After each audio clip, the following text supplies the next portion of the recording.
नमस्कार दोस्तों, मेरे YouTube चैनल में आपका स्वागत है। यह वीडियो रेलवे के वाणिज्यिक नियमों पर है और यह video SM, AOIM, APOS, TCC, SM, goods guard और 2022 तक अपडेट किए गए विभिन्न विभागीय परीक्षाओं के लिए महत्वपूर्ण होने जा रहा है।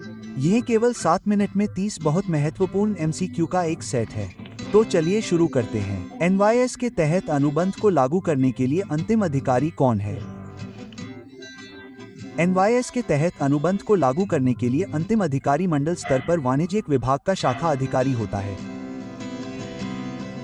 तो मंडल स्तर पर वाणिज्यिक विभाग का शाखा अधिकारी पार्सल प्रबंधन प्रणाली PMS द्वारा उत्पन्न अद्वितीय संख्या को प्रगतिशील संदर्भ रिकॉर्ड के रूप में जाना जाता है।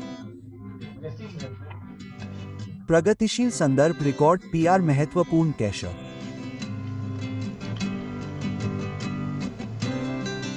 लग्जरी टूरिस्ट ट्रेन की उम्र कितनी होती है? लग्जरी टूरिस्ट ट्रेन की उम्र कितनी होती है? इसका उत्तर है 25 साल। दोस्तों कृपया ध्यान दें कि अगर वीडियो में कोई गलती है या कोई अपडेट की आवश्यकता है तो मैं उसे अपने कमेंट के माध्यम से भेजूंगा। तो हमेशा कमेंट को ध्यान से पढ़ें। हेरोइन और अफीम को किस नाम से जाना जाता है? यह नशीला पदार्थ है। Voice freight operation information system का फुल फॉर्म। वॉयस का full form freight operation information system है। प्रतिबंध डैश द्वारा लगाए जाते हैं। प्रतिबंध के लिए R, रेलवे के लिए R, तो प्रतिबंध रेलवे द्वारा लगाए जाते हैं। प्रतिबंध के खिलाफ बुकिंग के लिए टैक्स की अनुमति की आवश्यकता होती है, जैसा कि हम जानते हैं कि यह रेलवे द्वारा लगाया जाता है। तो रेलवे का अधिकृत अधिकारी जो कि PCOM है, अनुमति दे सकता है। PSI क्या है? PSI क्या है? PSI का मतलब है यात्री सर्वेक्षण सूचकांक। यात्री सर्वेक्षण सूचकांक महत्वपूर्ण प्रश्न। 10 दिनों से अधिक की एडवांस टैकिंग अवधि के लिए PCCM और PCOM की सिफारिश पर डैश द्वारा अनुमति दी जा सकती है। 10 दिनों से अधिक की एडवांस टैकिंग अवधि के लिए GM महाप्रबंधक प्रमुख चोन द्वारा अनुमति दी जा सकती है। BG रेक के लिए WDRF 50,000 है।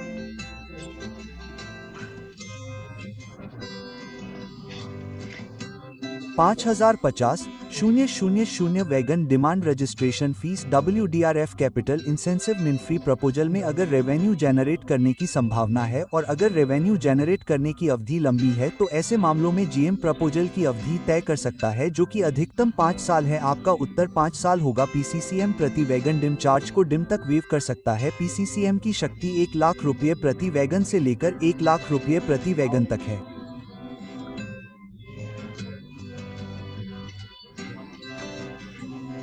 दोस्तों अगर आप सोच रहे हैं कि मेरे सवाल का लेवल अच्छा है और आप क्रैब एग्जामिनेशन कर सकते हैं तो कृपया मेरे चैनल को सब्सक्राइब करें।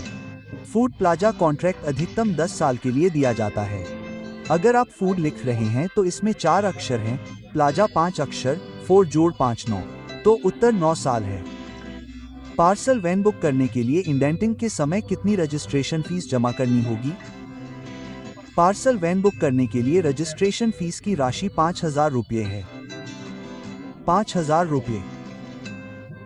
रेलवे एक्ट 1989 की कौन सी धारा ओवरचार्ज के मुआवजे और रिफंड के लिए नोटिस के दावे से संबंधित है?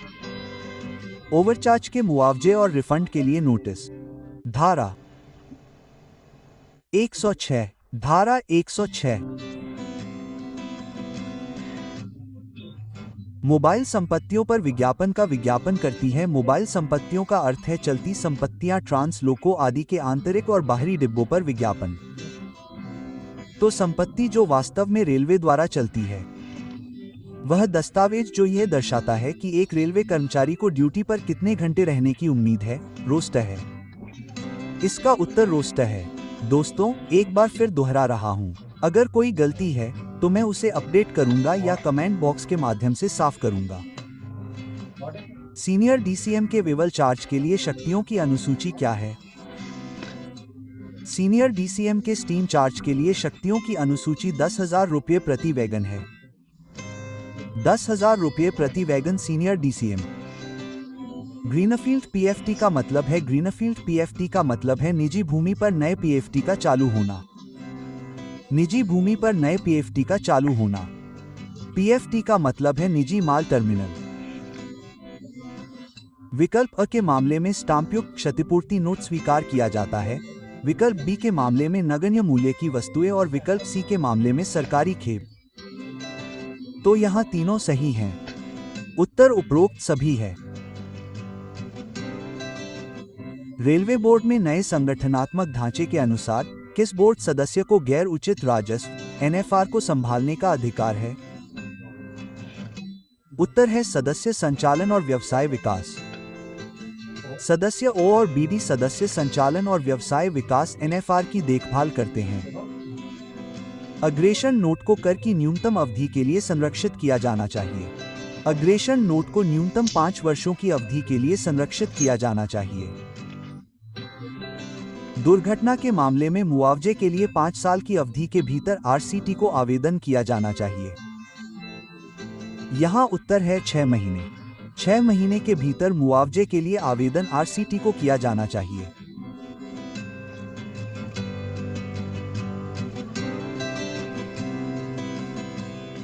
रेलवे दावों के मामले डैश पर निपटाए जाते हैं।